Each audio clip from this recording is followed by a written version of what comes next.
Check this We out. just heard from President Zelensky. He said he does not think that he owes President Trump an apology for what happened inside the Oval Office today. Do you feel otherwise? I do, because you guys don't see, you guys only saw the end. You saw what happened today. You don't see all the things that led up to this. So let me explain. The president's been very clear. He campaigned on this. He thinks this war should have never started. He believes, and I agree, that had he been president, it never would have happened.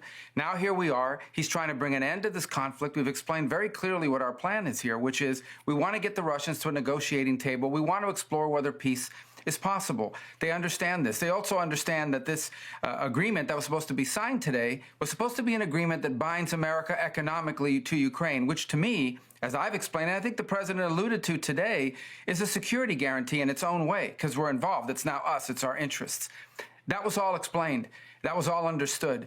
And nonetheless, for the last 10 days, in every engagement we've had with the Ukrainians, there's been complications in getting that point across, including the public statements that President Zelensky has made.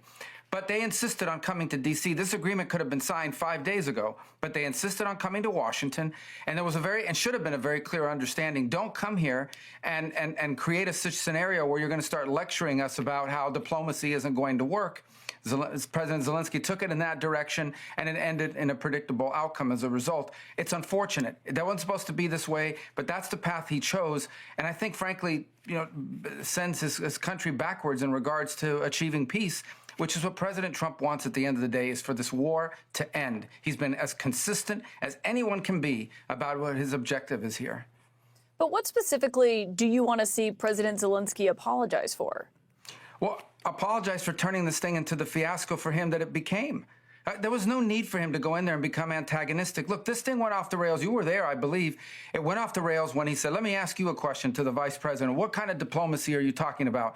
Well, this is a serious thing. I mean, thousands of people have been killed, thousands. And he talks about all these horrible things that have happened to prisoners of war and children, all true, all bad. This is what we're dealing with here. It needs to come to an end. We are trying to bring it to an end. The way you bring it to an end is you get Russia to the table to talk. And he understands that attacking Putin, no matter how anyone may feel about him personally, forcing the president into a position where you're trying to goad him into attacking Putin, calling him names, maximalist demands about Russia having to pay for the reconstruction, all the sorts of things that you talk about in a negotiation. Well, when you start talking about that aggressively, and the president's a deal maker, he's made deals his entire life, you're not going to get people to the table. And so you start to perceive that maybe Zelensky doesn't want a peace deal. He says he does, but maybe he doesn't.